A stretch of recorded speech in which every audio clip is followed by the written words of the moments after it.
Hello, hello, we're on. How is everyone on this fine Thursday night? So you guys are all going to be muted at the moment. If you need to ask a question at any time, feel free to unmute yourself and jump on. You can turn your cameras on if you want. While we're getting started and while other people are joining us, if you want to just pop in the chat where you're from, like are you a local or you may be calling in from somewhere else in Queensland or interstate, local to Mackay, I mean. And also, how new are you to horses? Like, have you been around horses all your life, maybe? Or would you say you're a beginner, maybe intermediate or advanced rider? And the reason I want to point that out is that this is something that affects all levels. But it'd be good just to get an idea of where everyone is at. Sharon's local-ish. Yes, she is. Yeah.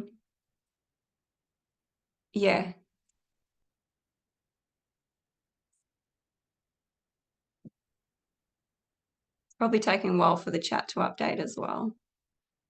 Local, 5 years. Carly? Yep.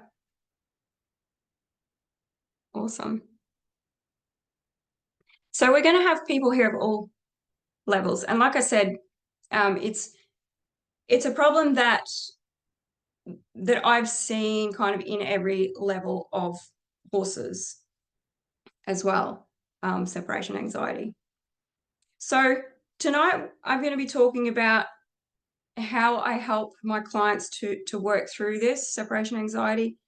And I want to share with you some of the thought processes and the practical things that we do to help those nervous or tense horses to really get with us in their mind and be able to relax,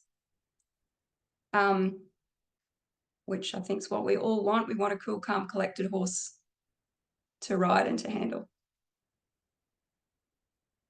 So as I'm going through tonight, you're going to hear some things that maybe you haven't heard before.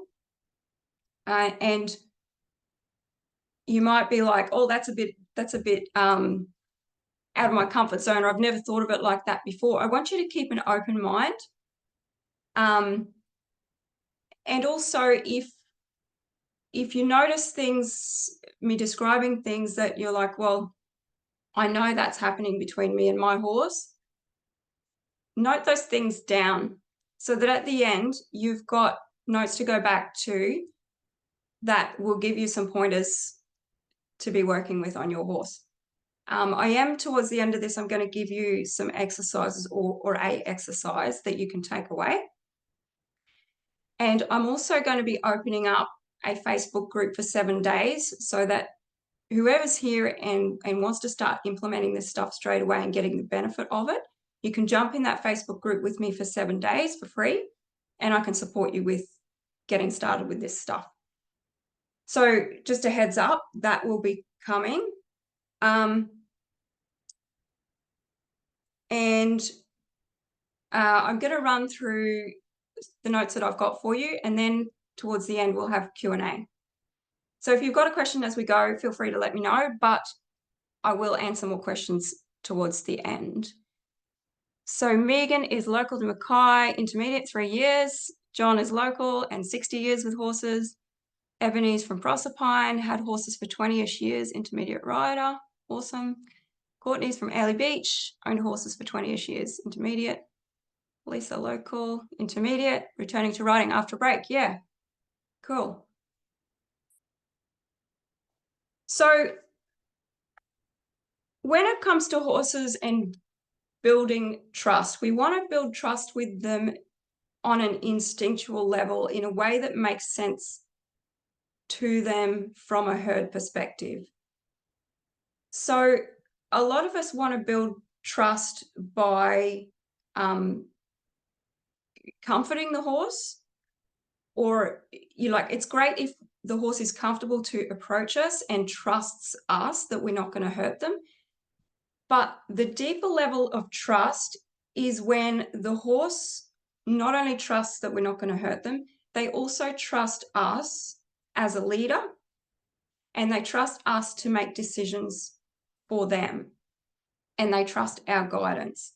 So this is what really makes the difference for you when you're taking your horse away from home or you're separating them from the herd and they've got some fears about things. They need to be able to look to us and trust our guidance on stuff rather than reacting to things and making decisions for themselves.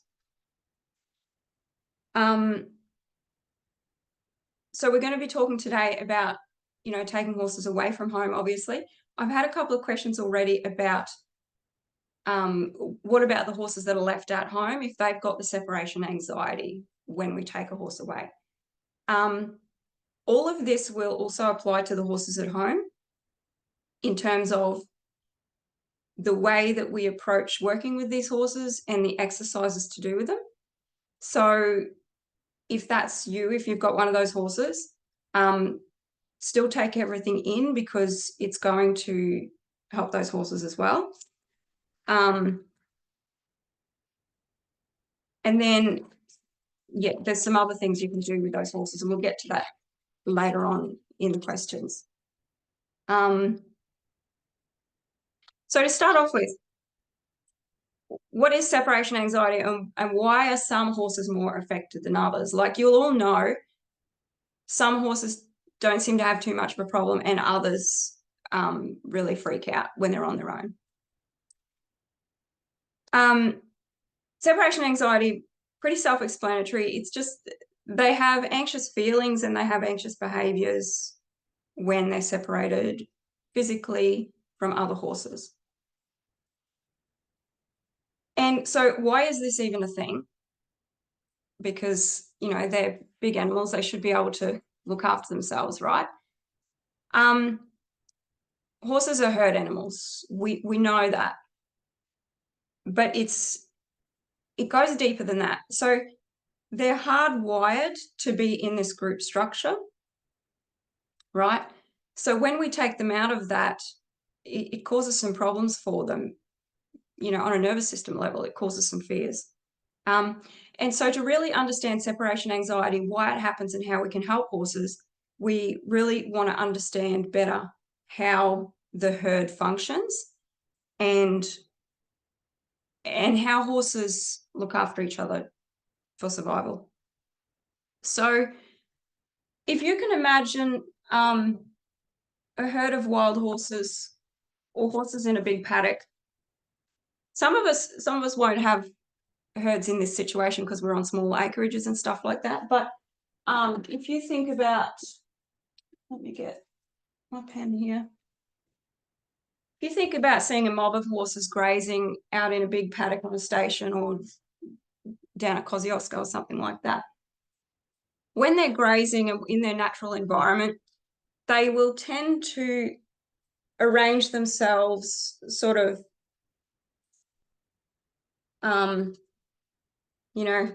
randomly like that.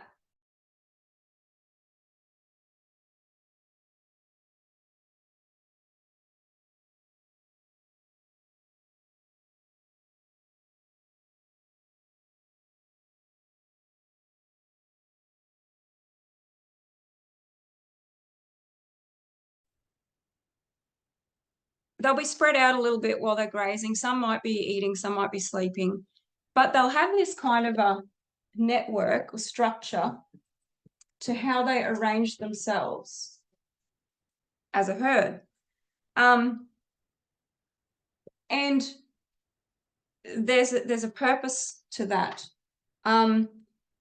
Each horse is different and each horse has their strengths and weaknesses. So let me think about this. I'm going to get you a picture. So each horse, we know if you picture some horses that are spooky at things behind them versus things in front of them. Have you ever seen horses that are like that? They'll be worried about things behind them. That horse does not process that information very well when they're seeing it behind them. They might feel a lot more comfortable if they physically turn around and look at it with their eyes and can put their ears on it from the front. So that type of horse, we would say, has a weakness behind, with interpreting information behind them. So that horse is probably going to put themselves in the herd somewhere like near the front, where they have other horses behind them to help them interpret that information or to help protect that weakness that they have. Does that make sense? And each horse as an individual, all around them, I'm going to grab this poster and show you. We can divide this area around them into zones. And the way that they take in information from each zone is a little bit different. So I talked about the horse that might have a problem in this zone. Other horses might have a weakness in this zone or this zone. And they're going to want to have other horses to outsource to. When something approaches in those zones that they're weak in, they're going to want to be communicating with other horses around them to know what to do about that. Like, if they're not efficient at processing the information and deciding what the object is, like maybe it's a dog approaching, or maybe it's a plastic bag out in the paddock, but they're going to be looking towards the other horses to decide what to do about that.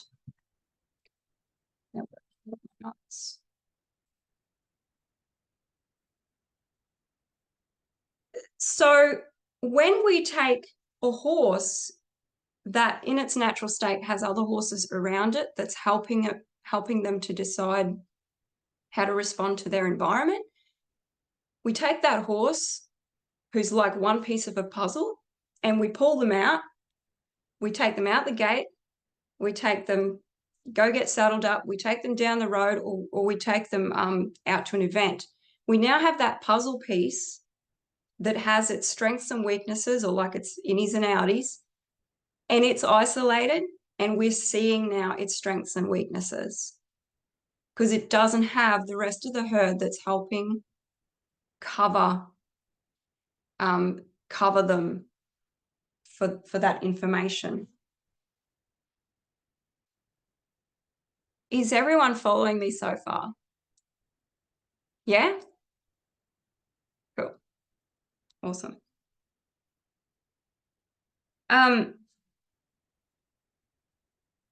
So it starts to make a lot of sense, doesn't it? How a horse could be fine in the paddock with his buddies, and then when we take him out, he's a different horse.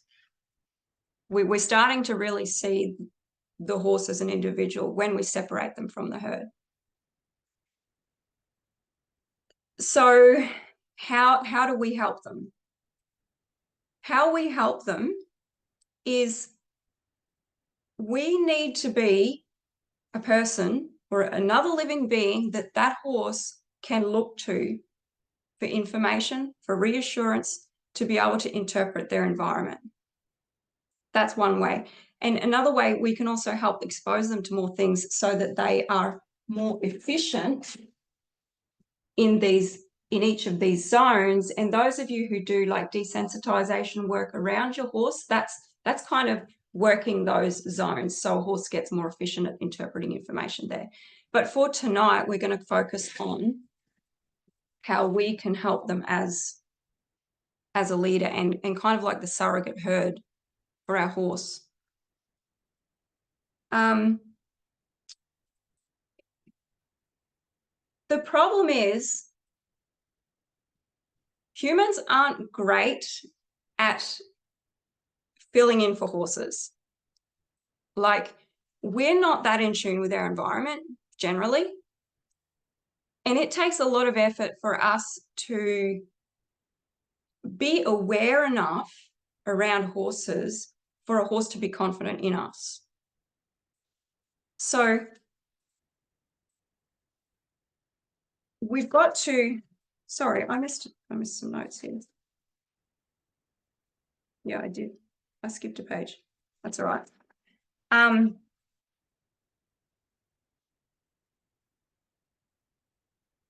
We've really got to up our game if we want to be somebody that our horses can trust. If we want to have a level of awareness that they can feel like they can trust us and trust our judgment on things.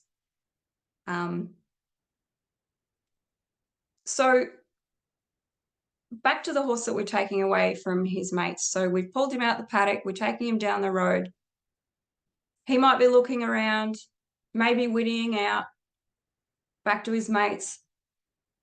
Maybe we'll go past a paddock where there's other horses and he's whinnying out to them.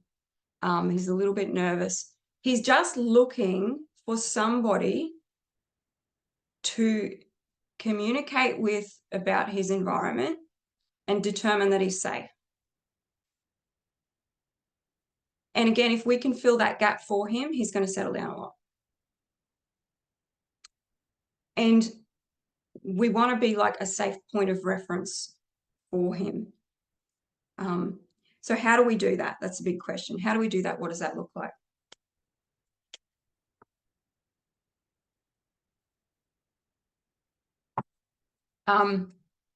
I'm really big on starting this work with horses on the ground.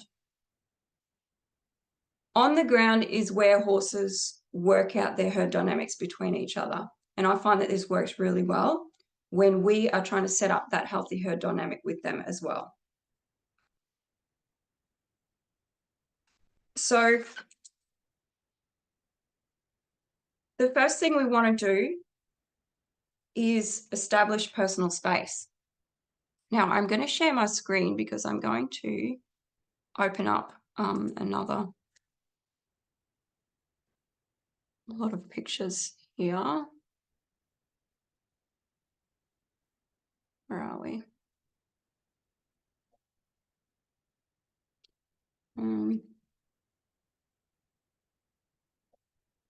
Okay. So personal space on the ground. I'm going to ask a question first before we get into this too much. How do you feel like you are with personal space on the ground with your horse? And what I mean is, does your horse respect your personal space, or are they more pushy? Are they like super friendly?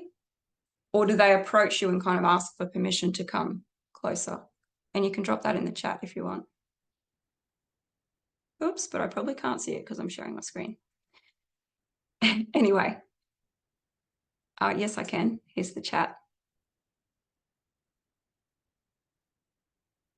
So would you say, just as a generalization, would you say you have good personal space boundaries with your horse on the ground? Or would you say that they're a bit pushy? So Sharon says, we were in each other's pocket before you taught us better. Yes, true. So this is Sharon's horse in the pictures that we'll be looking at tonight. Horses are really aware of personal space with each other. And this is why this is so important. And this is why I talk about personal space a lot with my clients, and it's something that we always maintain. If you think of two horses who are meeting each other for the first time, there is like my horse, Anne says, my horses give me space. My clients are often different. Awesome. Well, is that good or bad, Anne? I'm not sure. You just got huggy clients. I'm just going to unmute and say it's not good. It's potentially dangerous, but it's only because the client doesn't understand. And once you start to set the boundaries, usually it's okay. Yeah. Awesome. Yeah. Cool. Okay. Thank you. Ebony says, it's definitely something I need to work on with my young horse. She's a little too friendly. Yeah. And it's awesome when they're friendly. But we just need to get that dynamic right where it's friendly with permission. So back to two horses who are meeting each other for the first time. Sorry, let me unshare my screen for a minute while I talk about this.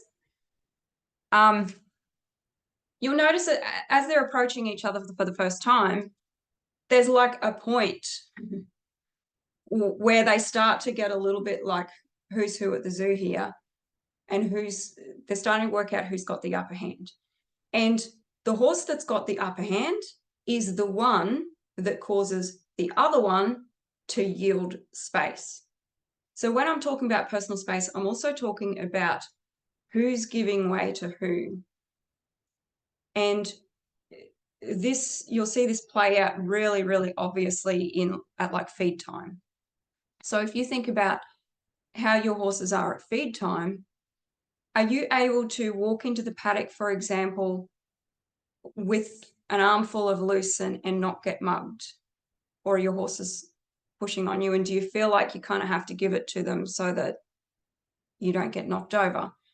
Or do they stand and wait back 2 or 3 meters and wait for you to put it underneath them? Or do they wait for you to put it down out in the open and wait for you to physically leave before they come over? That's good personal space. So around feed time, or any time that there's kind of limited resources, is when you will really see the truth about personal space with your horses, because that's when they're more motivated to push on you and to have you give way to them.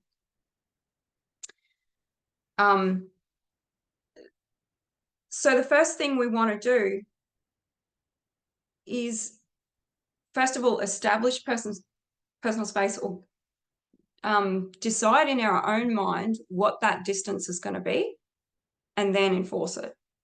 So we've got to be very clear on it in our own minds before our horses are ever going to be clear on it. So what I like to do in the very beginning, let me go back to sharing my screen. What I like to do in the very beginning is to have horses a whole horse length away from me, because at that distance, while I'm still figuring out, like especially if it's a new horse or a client horse, and I'm not sure if they're going to object to something I ask and kick out or something, if they're a whole horse length away, they can't get me there. It's a safe distance for me to handle them and figure some things out before I invite them to be close to me, or before I approach them. So obviously here in this picture, Sharon's walking away, but if you were to do this at a standstill, for example, she would just be facing towards the horse and be asking the horse to stand at that distance and not come any closer. So that's like a starting point.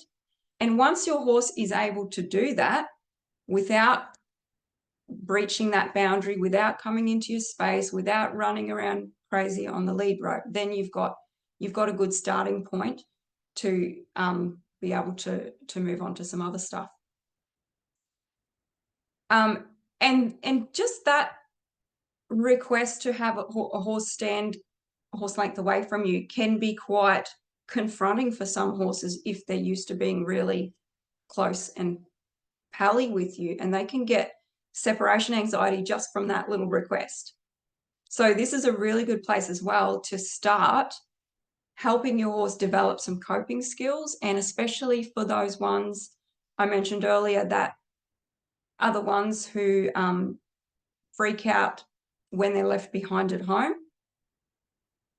This is the stuff I would start doing with them as well, because they've got to be in their own space, not allowed to get clingy. They've got to be in their own space and be able to process the stress, that whatever stress that they have, and relax there. And once a horse can do that, then they're starting to develop some skills.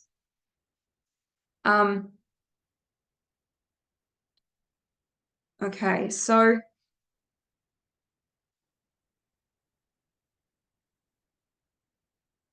that's the first thing, getting them to be comfortable a horse length away from you. And sometimes just doing that and getting them comfortable there sorts out a lot of stuff. The next thing that I would really recommend you do is whenever you're leading, always make sure that you are physically in front of the horse. So obviously in this exercise here with Sharon, she's way out the front. We've established that personal space with her horse. So he's okay with being back there. He's not going to run over her. He's not going to do any of those things that people are fearful of when a horse is behind them. What we're mimicking here is a little bit like a herd situation where two horses might be walking into water, or they're at a distance that they would potentially stop and graze, you know, apart from each other. So they're at a distance where this is kind of like a safe distance where we're just doing normal things in the paddock, as opposed to, let me go back to, oops, another picture.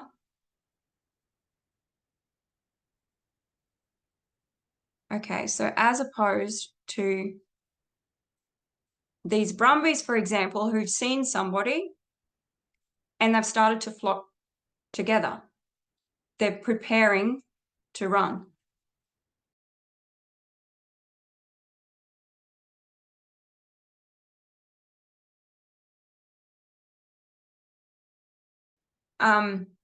They're a lot closer than they normally would be if they were grazing and if they had no fears about anything. So let's move this over here. It's the next photo. Yeah. So here's some other Brumbies, I assume, in full flight. And notice how close they seem to be together.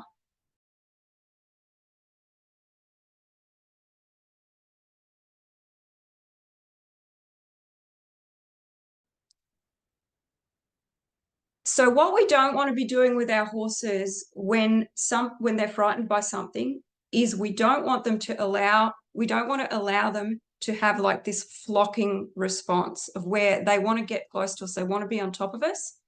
Sometimes they'll even do like a foal kind of thing where they want to like lean on us and look at the thing that they're worried about. Adult horses aren't really allowed to do that with other adult horses. So definitely don't let your horse do that. So if your horse is worried about something and they want to do this flocking thing like you see here, we're just going to ask them to move out again to that grazing distance of a horse length away. So we want to take charge of them and let them know, look, this is not a time to be getting ready to run anywhere. This is a time to spread out and relax. A mistake that a lot of people make when their horse gets anxious and starts to move around, starts to push on them and starts to get jiggy on the ground I'm talking about, is that they will want to grab hold of their horse like tighter under the chin, for example, or they'll want to get up close to their horse and try to reassure them. And that might work to a point, especially if your horse really is looking for that physical touch and comfort. That might work to a point, but you're not safe there. It's not a safe place to be. And if you're doing that when your horse is anxious, you're reinforcing to them that, yes, there is danger and we need to flock together and we need to get ready to run. Has anyone seen this play out, or have you ever like felt this yourself? Have you ever noticed this pattern when horses get stressed?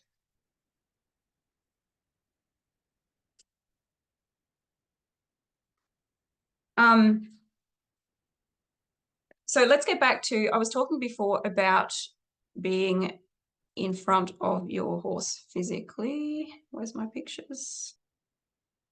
So I was talking earlier about being the leader when you're going from A to B.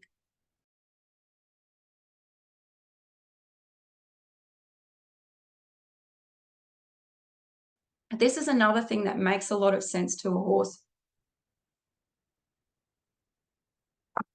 from a herd perspective. Who's out the front?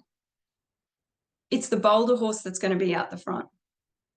When your horses are maybe going into a new paddock, I see this all the time with my herd. There's 8 in that herd. It's always the 2 most dominant horses that are out the front, leading the way.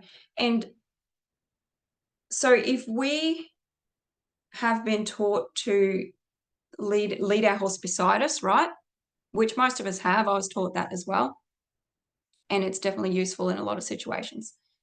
But if we've been taught to lead our horse beside us and their head is out the front, like, okay, we're here and we're at their shoulder, but their head and neck is out here physically in front of us, then their eyes and ears are in front of our eyes and ears.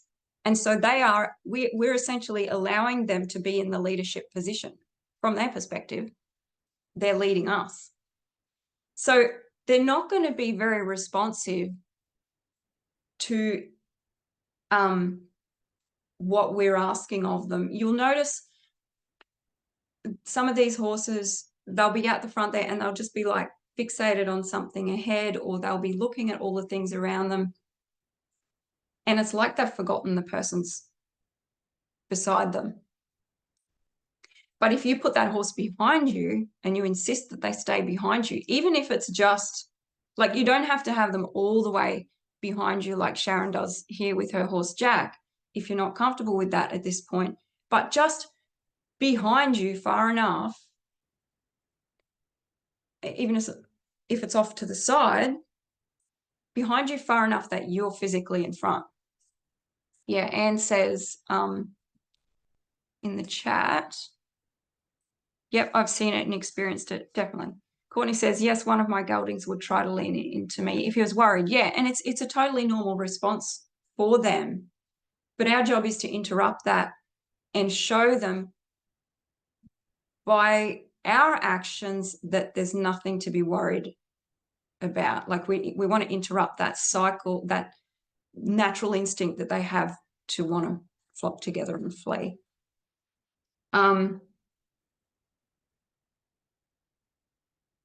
Yeah, so let's just have a look. I've got a couple of little videos here.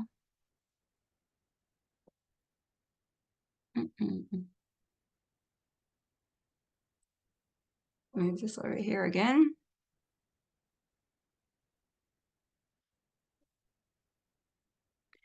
So this is Sharon and Jack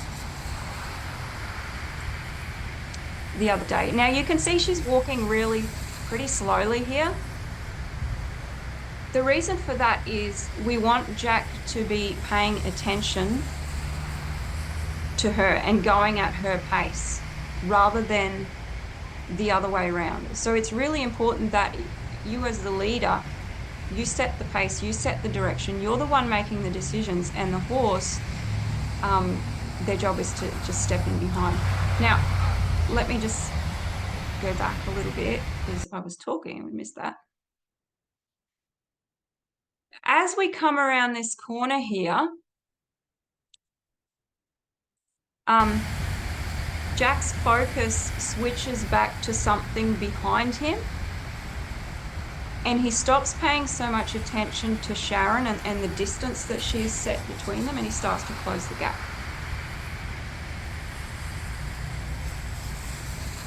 So his job is to keep that distance no matter what. He's closing the gap. In a second here, Sharon will notice it because she can feel it in the lead rope, and she's going to ask him to back up and wait back there. So this is very similar to one horse getting too close to another horse's butt. Oh, it's not playing your end, Sharon. It might be, how is everyone else going? Can you see that video or is it not playing? So hopefully you can see as I'm flicking through the pictures here and you can see kind of the process. So as Jack comes around the side, he's keeping an eye on Sharon here, right? But as he comes around and turns his back on that end of the arena, you see how his ears are pointed backwards and he's more concerned about something behind him? And he's gotten a little bit close. He started to close that gap and that personal space gap that Sharon has set because he started focusing on something else. And so her job then is to pause where she is, turn around and move him back that distance again. So she's going to say, nope, you can't cross that boundary. You need to move back to the end of the rope where you're supposed to be. And it's really important that when we make this correction for the horse, we move them back. Like they've got to put the distance between us again. It's a little bit like if he was creeping up to the backside of another horse, they're going to stop where they are and they're going to kick out with their back feet until he leaves that spot where he's crossed the boundary and he gets back.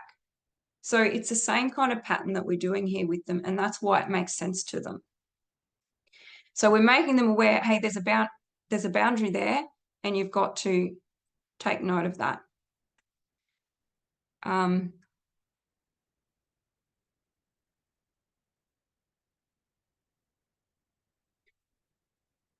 Now, that's all well and good when you've got a whole horse length distance to play with, for example, when you're at home or if you're out at arena by yourself like this in this picture. But what about when you're at an event, for example, and you may be walking between other people's floats, or you've got to show your horse in front of a judge in hand and things like that? What do you do then? You can't have your horse way behind you. So what we did with Sharon as well to show her how you would approach this, how you would work on personal space and still enforce personal space and still have that healthy herd dynamic in close range, or if your horse's head is out in front. We worked on that a little bit as well, and let me show you some other pictures.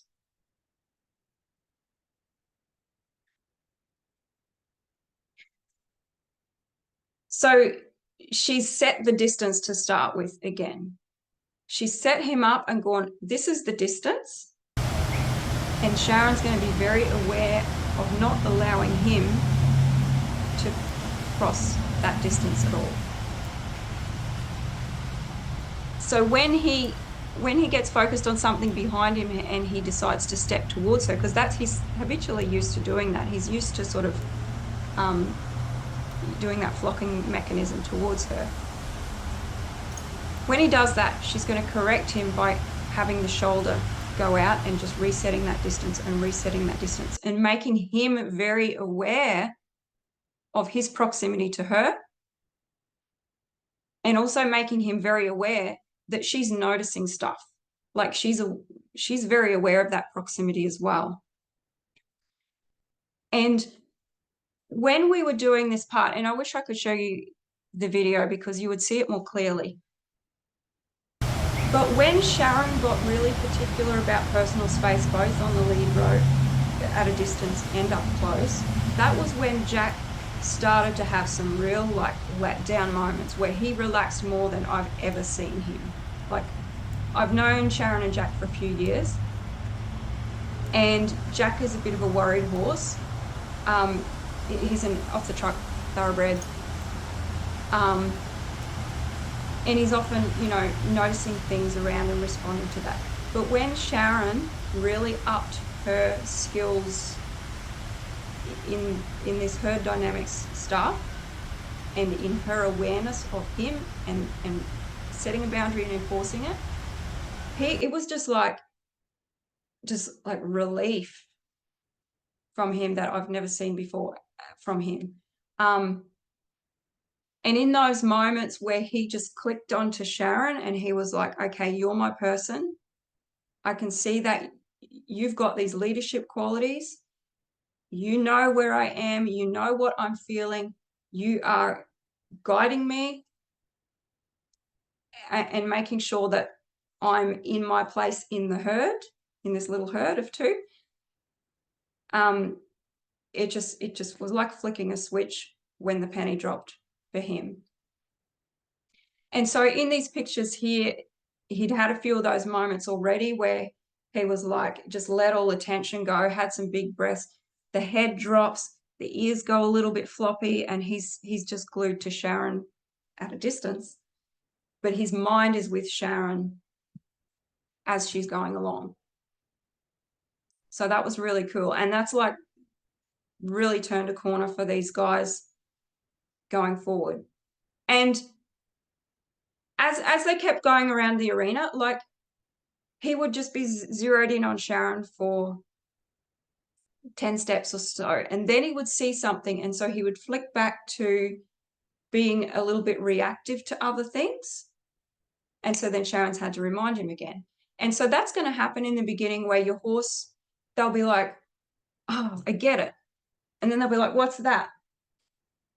It's so habitual for them, for a horse that's a little bit stressed or not used to you having this level of awareness, it's going to be habitual for them to flick back to being hypervigilant and trying to make decisions about things for themselves rather than using you as their point of reference.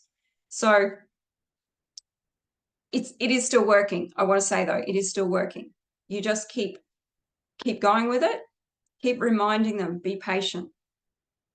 And for a horse that's been kind of in like a stress state for a long time, it does take them a while for their whole physiology to really relax and reset to a new normal. And from my observations, to where I would say a horse goes from, you know, being reactive or stressed to having like a new baseline, both in the paddock and when you first catch them, without you having to like interrupt things. From my observation, that's sort of around the 12 weeks mark, the 3 months mark. And I read something recently where for humans, it takes about the same amount of time for us to, I forget how it was worded now, but for us to rewire the patterns in our brain and the way our nervous system responds to stuff. So that makes a lot of sense for me. I don't know if it's the same with horses or not, but that makes a lot of sense to me. So it does take time for them to have like a new normal, but you can get results immediately on the day, like within a few minutes, where you can start to have your horse be a lot more safe around you, a lot less stressed, really early on in the piece. Any questions at the moment?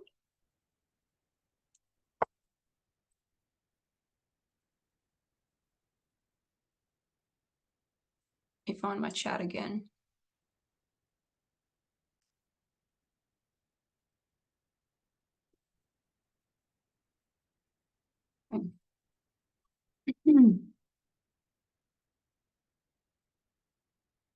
What's your biggest takeaway so far? Pop it in the chat, or you can unmute yourself.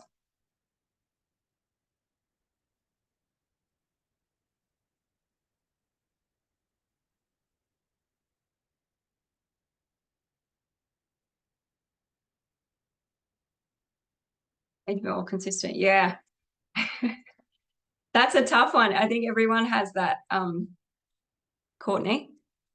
Consistency is key. I'm glad you brought that up, because you need to have this level of consistency with your personal space and with your awareness in everyone needs to be more consistent. Cool. Yeah, hi Rachel, just tuned in. Consistently creating space. Yeah. And it's really important to have that consistency from your feeding to your leading. I mean, we've already talked about that, but also when you're brushing your horse, when you're giving treats across the fence, when it's like every interaction you have with your horse, make sure that you're in a leadership position. Doesn't mean you're never going to let your horse approach you, but there's got to be this recognition from your horse that it's with permission, not just bowling up, not like nuzzling your pockets for treats and things like that. Because in the herd as well, it's the more dominant horse is allowed to do that to other horses. Like they're allowed to bowl up and go, all right, let's groom. I want to groom on you and you're going to groom with me. So the dominant horse can do that to a less dominant horse, but it doesn't work the other way. The less dominant horse has to ask permission. They have to approach and ask permission. So if you're allowing your horse to bowl up and demand scratches and things like that, again, you're accidentally switching the dynamic where you're letting them be in a leadership position and making the decisions. So there's lots and lots of little things. Anne-Marie says, how subconsciously I walk into my horse's space and comfort him when he stresses. Yeah.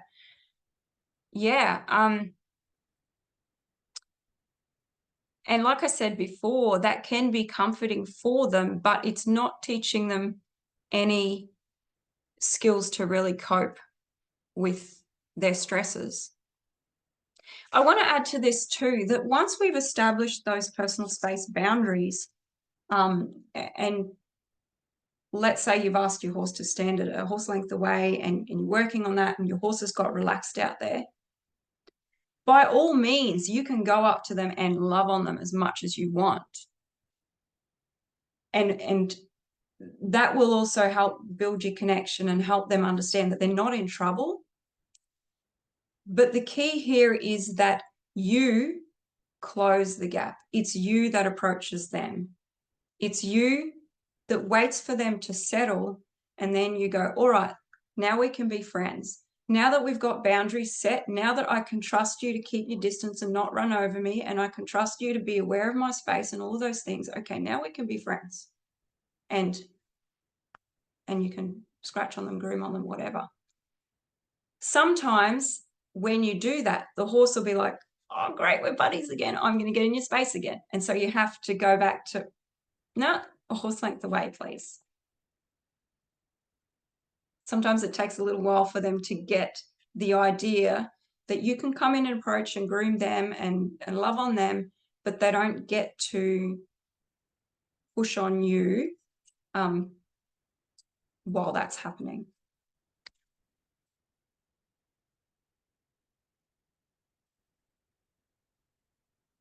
Once you've got the personal space part working, what often happens at this point is then your horse becomes like quite respectful of you and they're like quite tuned in. And sometimes that can take people by surprise. They're like, oh, he's really listening. Oh, he's gotten a little bit reactive, like a little bit over responsive to what you're asking. It might even look like they've gotten a little bit fearful of you. And usually that's not really the case. It's more just that they're paying attention now. And when you ask something, or when you give an instruction, they're like, okay, I'm ready to do it.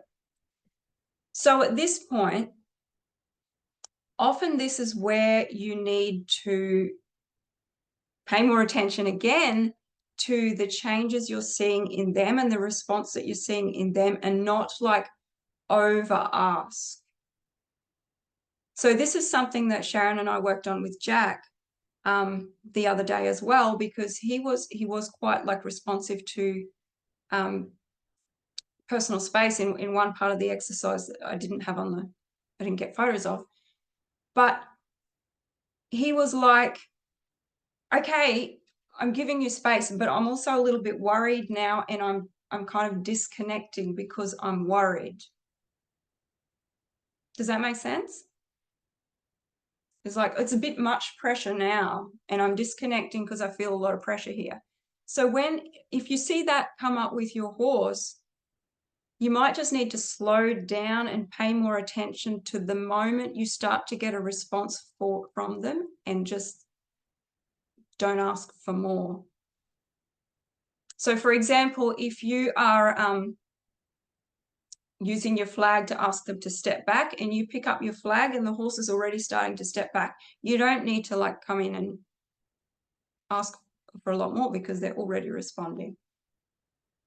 When you fine tune your responses in that way as well, where you notice their smallest try, and you notice the little changes of attitude and the little things that they're trying to do, that's where you're going to build a lot more trust as well. Because you're seeing the subtle little things that horses see in each other. It's like the ear flick. It's like the change in the posture. It's like those subtle communications that they have with each other that aren't big things, but they see it and they know it. When you start to pick up on that stuff, they're gonna trust you a lot more as well. The last part, so obviously most of us want to ride our horses. So how does all this work into under saddle? This is like, this personal space stuff and these herd dynamics is like the foundation for how you and your horse relate to each other, for them to be able to take instructions from you, for you to be able to interrupt them when they're scared of something and give them a different instruction. So for example, if you're out on the trail somewhere and they're thinking about spooking at something, you can get their attention back. It's a lot easier to do that if they have a trust and a foundation with you on the ground first. And they're already more calm before you get in the saddle, because you've got this safe little herd structure going on. So you might feel like you've already got a different horse under saddle. They might be more responsive as well, so you probably need to be aware of that. But really, you just want to make sure that you're taking all those principles of leadership, of being able to redirect them, being able to ask for them to move off pressure and they respond. You take all those things into the saddle. And you know, you're recreating that leadership in the saddle as well, even though they're physically ahead of you, because their head and neck, eyes and ears are out the front. You can still have your horse checking back in with you and taking cues from you while you're in the saddle. Now, sometimes that means if your horse is fixated on something out the front, for example, you might need to pick up on a rein, ask for a leg yield. You might need to physically get the horse's eye to look back at you for them to let go of their worry out the front and check in with you. So this is just a couple of tips, a couple of ways you can do that. But like I said before, if you've got a great foundation on the ground, all that stuff's going to be a whole lot easier in the saddle. And also a big part of it too is having the awareness to notice when your horse has checked out when you're in the saddle. Like how easy is it to be cruising down a road or a trail somewhere, talking with your mates, your horse has checked out because you've been talking to your mate for the last 50 meters and you're just on autopilot. He's on autopilot and he's not checking in with you. So it's our job as active riders to make sure that there's a constant communication there. And you can just ask for little adjustments along the way to get that communication back if you've lost it.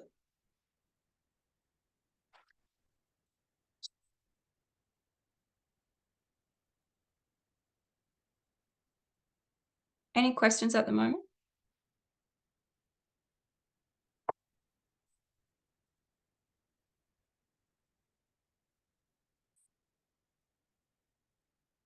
So I just want to give you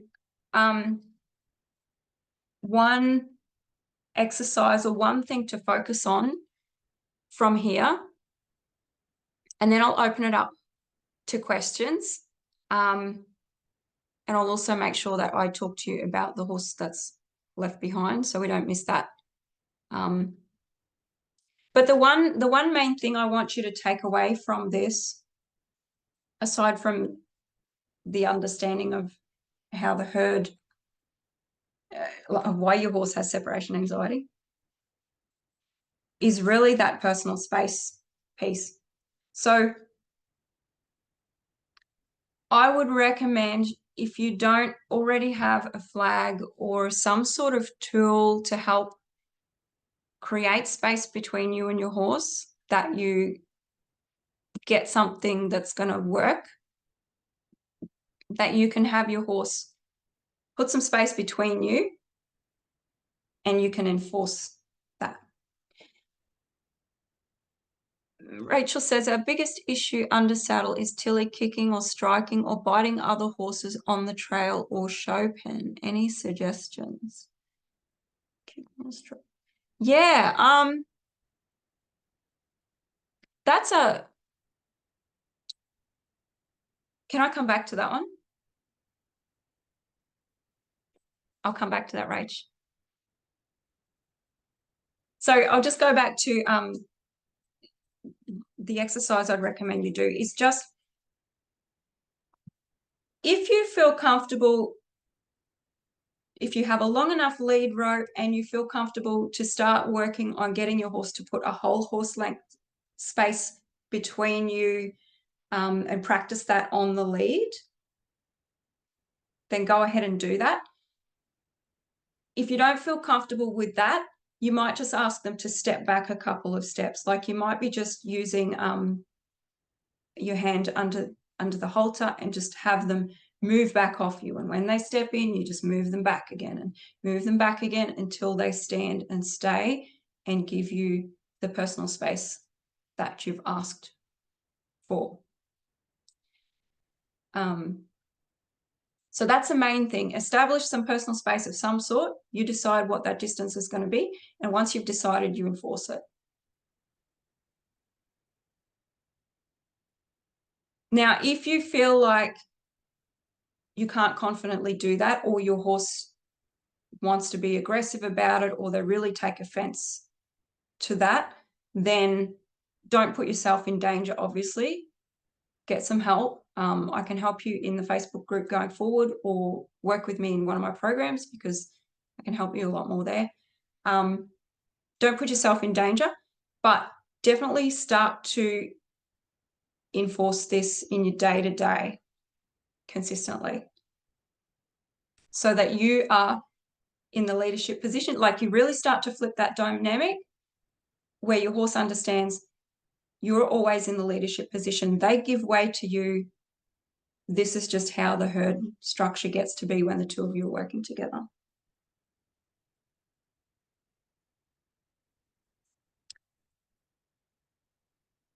Okay. Yeah, so I was saying before, make sure you have a tool that you can enforce that with. A flag is really good. Or even a plastic bag on the end of a stick if you want to, you know, put something together quickly. That will work as well.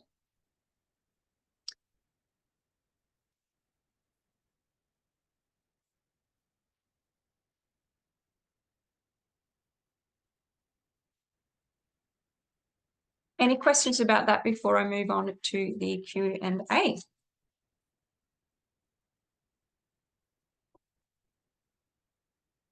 Is all of this still making sense?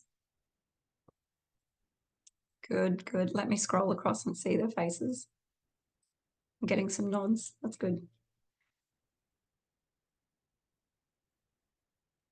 Okay, so Rachel, our biggest issue under saddle is Tilly kicking or striking or biting other horses on the trail or show pen. Any suggestions? Yeah, so that is a defensive move. So she feels threatened and she's reacting in that way. So I would recommend, everything we've talked about tonight, make sure you're implementing that. And when you notice her starting to get defensive, like this is something that you can really help her out with by noticing when she starts to get worried about another horse getting a bit close. What you do in that moment is important. So, thank you, Anne. Thanks for being here. So what you do in that moment is important. How you react in that moment is important. Okay, Rach said she's very easy to read. That's good. Rachel, what are you currently doing when you notice that? Do you want to pop that in the chat, or you can unmute yourself? So I've tried a heap of different things. I've tried, shooting her forward, making her work harder. I've tried circling her. I've tried just tapping her with the whip. I've tried disrupting her by, like yelling or slapping on my thigh or something. Nothing really seems to work. She gets pretty vicious if someone comes up too close to her. Yeah. Okay. So, and are those people, like when someone comes up close, are they being a little bit unreasonable, or is this just normal? Yeah, no. So they're getting too close, or in the trail riding should they be backing off a bit, or is this? Yeah, so I mean, I'm in a trail riding club and everyone knows to stay the hell away from my horse. She makes it very obvious that you're in her space. But when you're on a trail ride, sometimes things happen, like if you're going down a steep trail or whatever. The last time she severely hurt someone, this lady, she jumped up a gully and her horse took off and she couldn't pull her horse up before she got behind Tilly. Tilly double-barreled her horse, which made her horse turn left sharp. The lady fell off and the horse fucked off into hundreds and hundreds of acres. Like, it was just a disaster. She always has a red ribbon tied in her tail. I always verbally warn everyone at the beginning of every group trail ride. But accidents do happen sometimes. And obviously when I'm showing her, it's a drama as well. Yeah, okay. All right. Yeah, so it's a defensive move. So when you notice, so she's just saying, I'm really uncomfortable. I feel really vulnerable here, and I feel like I need to defend myself somehow. And we know that she doesn't have to do that, but she doesn't know that. So when you notice her start to pin her ears or whatever the first indication is, this is where you get to take charge of her. And I know you've been doing stuff, but see if you can take charge of her in a more gentle way. For example, let's say somebody's coming up behind her and she's getting pinny-eared. You might side pass her to create a little bit more space. Or you might be able to do a left-hand turn, for example, and move her out of that position. So you're taking control, but you are moving her to a place where she can feel safe again. And you're not adding angst to it by punishing her in some way. Sometimes the slap and stuff can work for some horses, but I always prefer to take control of them and move them in such a way where their attention has got to come back to me, and I can get them to a place where they feel more comfortable. And by doing that consistently, they're going to start to get less reactive, and they're actually going to get more comfortable with horses being in their space. Is that making sense so far? Yeah, that does make sense. So I did try and do a bit of clicker with her, letting, other horses get in her space, and if she doesn't react, click and treat. But I've never been able to land on something that's consistently working enough for her to feel like she doesn't have to defend herself constantly. Yeah. It might be worth like continuing with the clicker stuff, a bit of positive reinforcement. What might be happening with it not working long term is that if you're still like going out and doing your rides and stuff, and she keeps being in these situations where she's feels trapped and she's having that defensive reaction again, we're kind of reinforcing the pattern. So if you can try to make it a positive experience every time, where she either gets click and treat or you move her to a position of feeling more safe, and then you give her a rub on the neck and whatever, you're going to start to make some headway there, I think.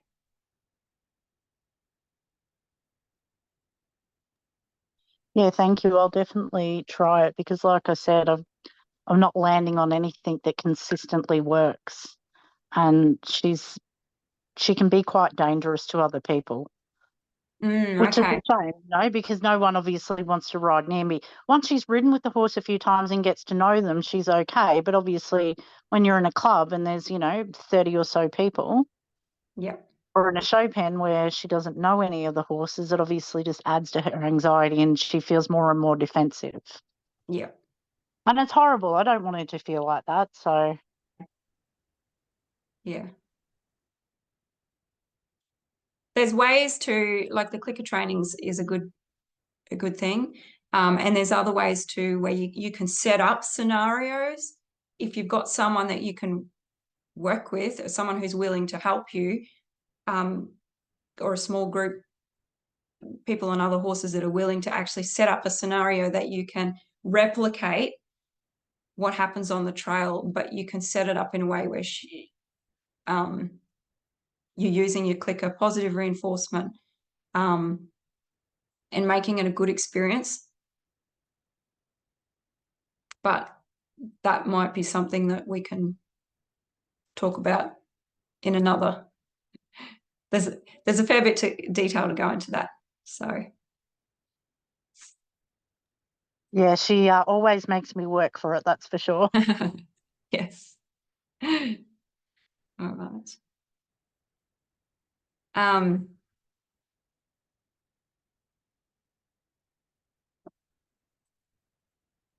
don't know if Nikki or Ebony here. I think someone was here,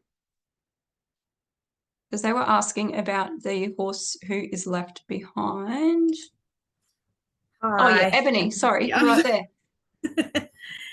there. Yeah, my issue is a horse left behind. I got a 16-month-old filly. She's just turned 3.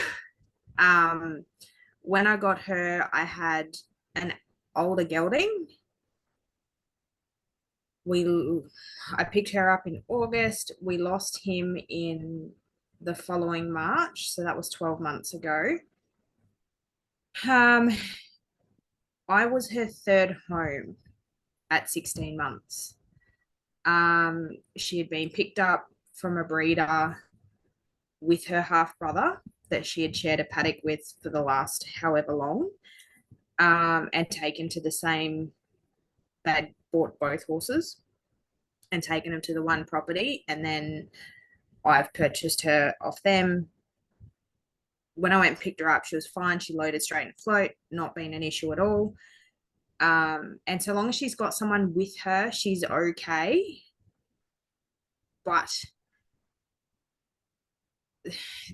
the day before we had the grey gelding put down, all I had done was lead him up the other side of the property. She could still see him. Mm-hmm. I don't know if maybe it was because we were all feeling it, because we knew what was happening the next day. She took out an entire gate. She ran at it, went to jump it, hesitated at the last second, then still tried anyway, hit the top rail, ripped the hinges out of the post.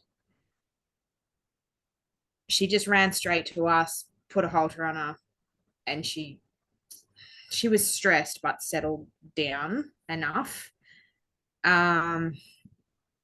I think that whole scenario was a little traumatic for her as well as all of us.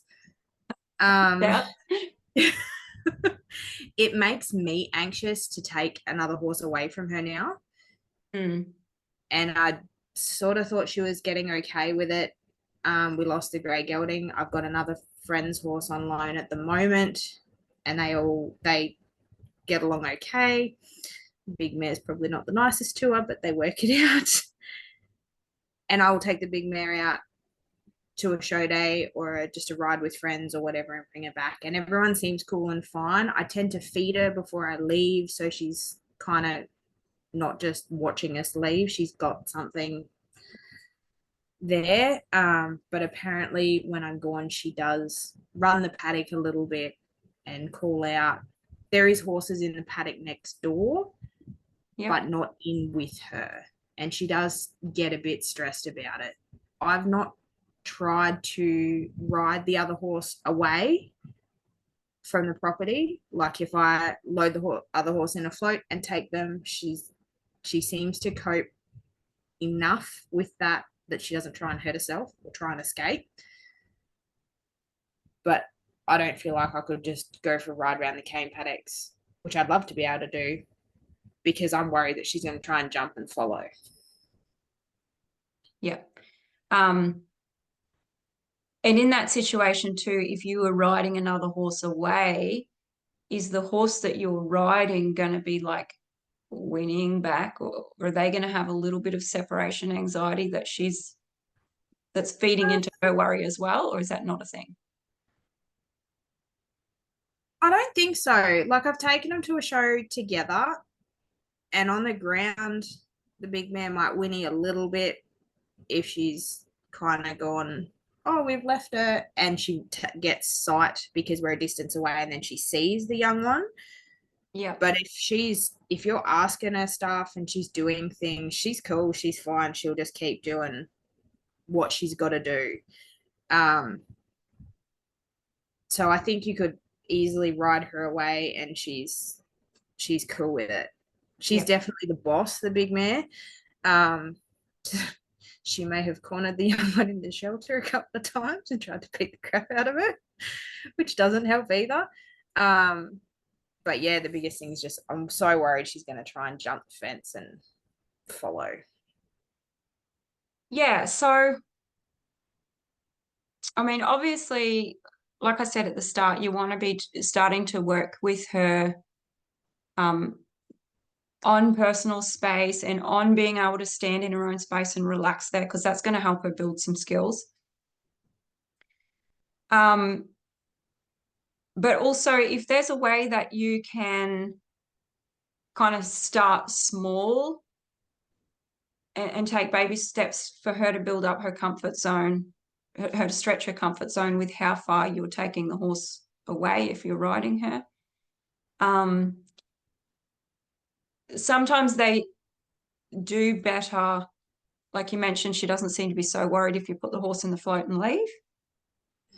I think Nikki said something along the same lines as well. Her horse is similar. Oh, no.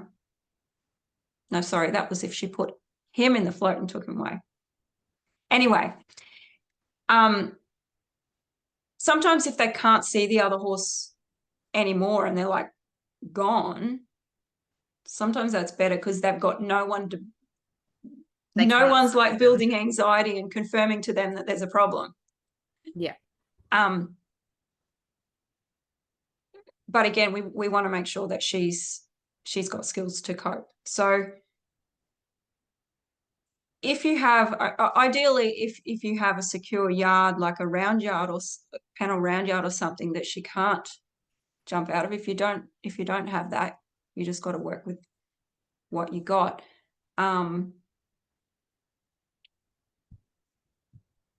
Is it possible, if you have someone to help you, is it possible for them to lead her friend away and for you to work with your little filly?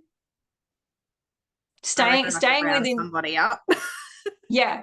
I mean, sometimes you've got to create a scenario to be able to stretch comfort zone a little bit. It's hard to do that if you need to be the one to take the horse away and be the one to still work. Exactly.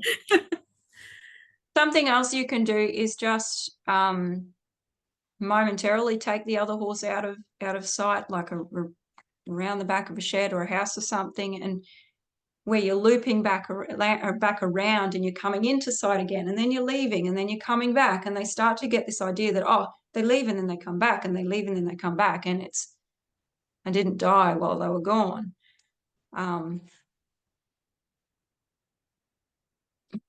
Rachel can give you a hand, she says.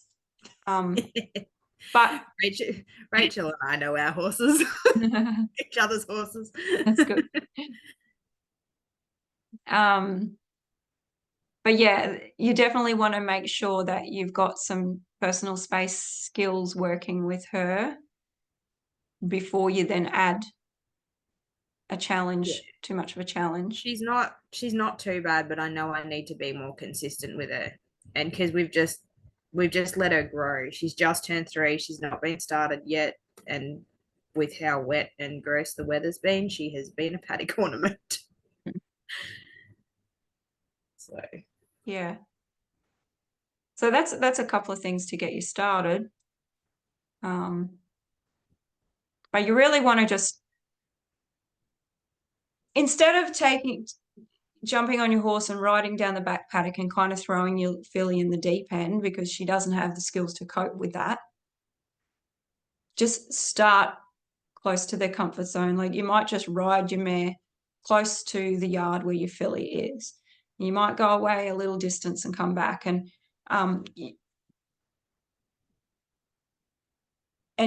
obviously if you've got hay or something in there that she can return to the rest and digest nervous system response is awesome. Like, we really want to build that up for them, that idea, I can relax by myself.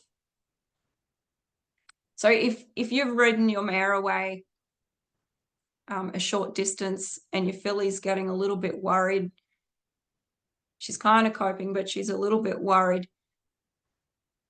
you'd want to wait till you see signs of relaxation before you come back. Yeah, you want to see a positive change before you come back, because that's helping her start to practice regulating in her own space, in her own skin, without anybody holding her hand. Yeah.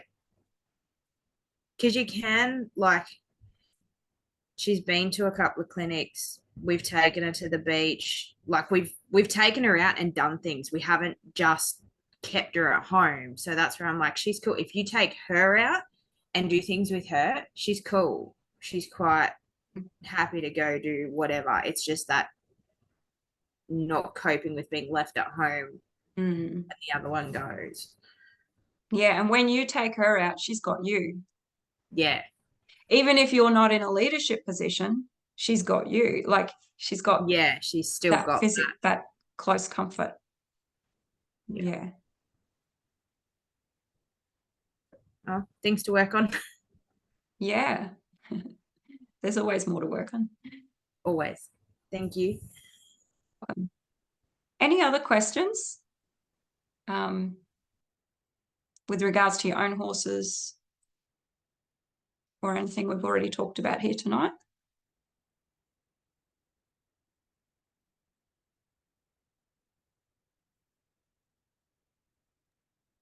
Yeah. Well, because I missed out in the first half because I didn't realise what the time was, is there a link to go back and revisit what you spoke about earlier? Yeah, so this is recorded, Rach, and what will happen is that everyone will get the recording sent out on email. So I'll send out this will be uploaded onto YouTube. I'll send you the YouTube link. You can go back and watch whatever you want. You can refer to it as many times as you want. Oh, perfect. Thank you. No worries.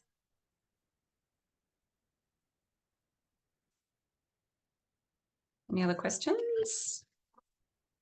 Just jump in if you think of something.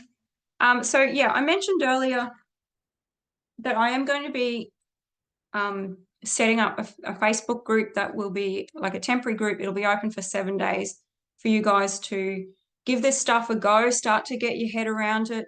And you can jump back in the Facebook group and ask any questions you've got. You can put videos in if you want for me to give you some feedback and some things you can tweak. But I need you to let me know if you want to be in that. Because I don't want to be trying to invite 100 people that don't want to, you know, they might not want to be in there. So let me know if you want to be in there, and I'll be more than happy to help you out. The other things I wanted to let you know is that everything that we've been talking about today is kind of like the standard stuff that I start out with all of my clients, and particularly, thanks, Rach, I see you there. I'll just take some names down as I go because I'm going to lose the chat once this closes. So everything that we've been doing here,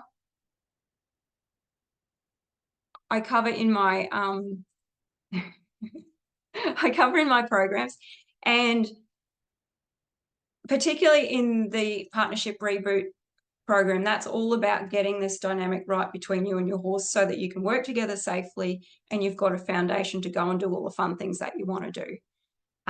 So that program is a 6-week program where I actually physically come to your place, work with you and your horse, if you're in the Mackay region, that is. And so we have private lessons one-on-one together, and then I can support you between as well. And that will give you a really solid foundation where you feel confident to set boundaries, to hold boundaries. We can get your horse more relaxed. Let's take some names down. Ebony, Sharon, and Marie. And basically reset your whole partnership going forward. So that one, it's usually $1,800 for your 6 weeks. For everyone who's come live, it's $1,200. I've never done it that cheap before.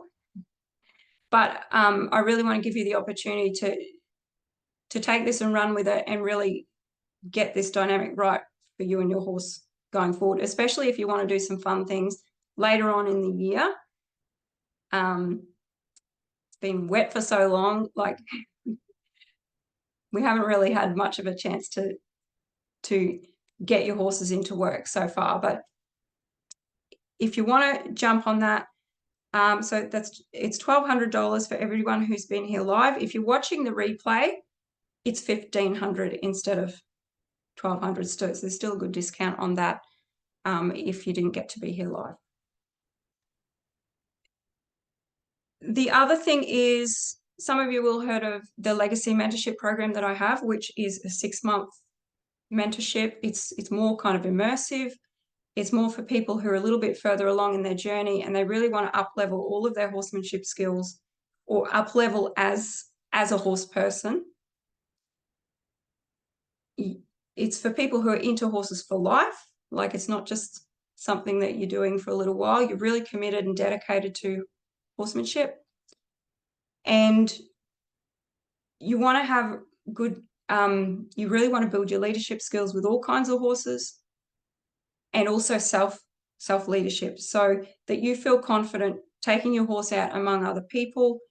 You feel really confident about being able to give your horse the help that they need, being able to direct them, being able to stick to your values and really develop an awesome partnership with your horse out in the world and be supported to do that.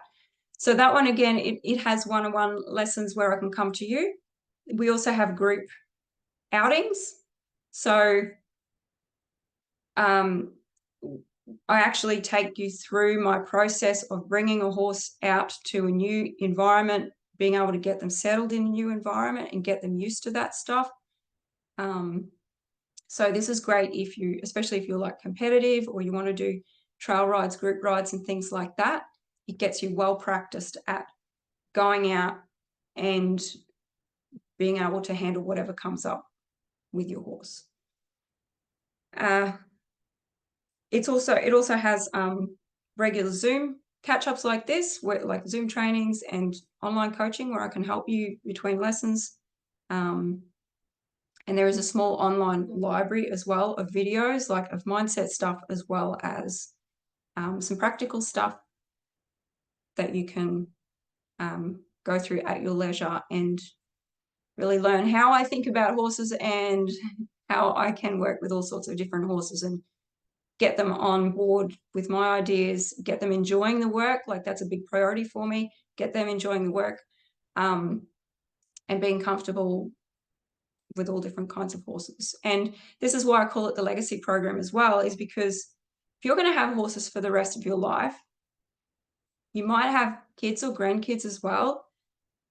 Like how good is it to have the confidence that whatever horse you buy or whatever horse that comes into your life for life, you're actually going to be able to work with it effectively. You're going to have the confidence to work through whatever comes up.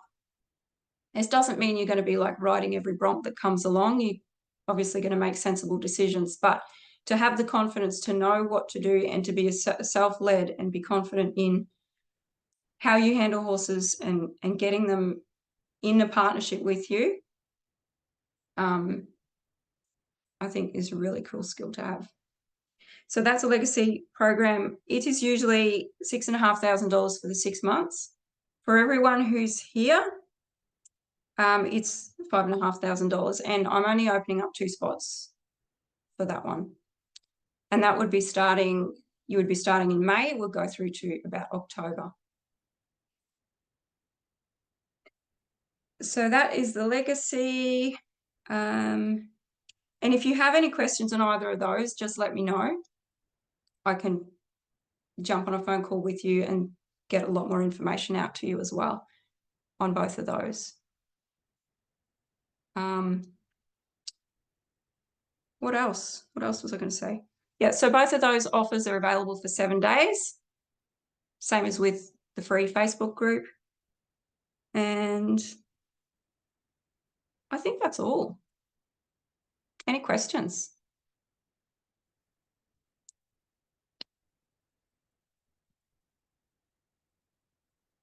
You're all so polite.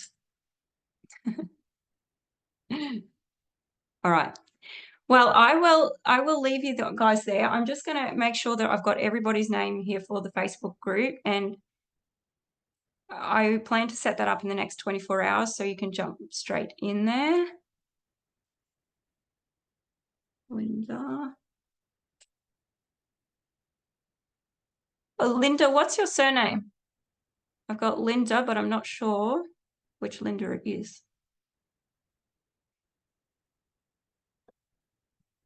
Linda Temple, thank you. Megan Hurst. Oh, Perkins. Yep, got Perkins on Facebook. Cool. So, thanks, Rachel. You're so welcome. Thanks, Lisa. Yeah, I'll see you in your chill lesson. So I've got Rachel, Courtney, Sharon, Ebony. Sharon, wasn't 2 Sharons, were there? I've got Sharon twice. No, I think there's only one Sharon. Thanks, Courtney. I've got Anne-Marie, Linda, and Megan. I think that's everyone. And if I've missed you, or if you change your mind and you want to jump in, just, or if you're watching the replay, especially if you want to jump in, just flick me a message on Facebook or flick me an email, and I will be more than happy to add you and support you there. So thank you everyone for coming tonight. I hope you got something out of this. And Charlotte Harder wants to join. Okay, no worries. Charlotte in there too. Anne-Marie's looking forward to the Facebook page. I'm looking forward to seeing you there, Anne-Marie. Awesome. Okay, thanks everyone. Enjoy the rest of your evening. and I shall see you in Facebook land. See ya.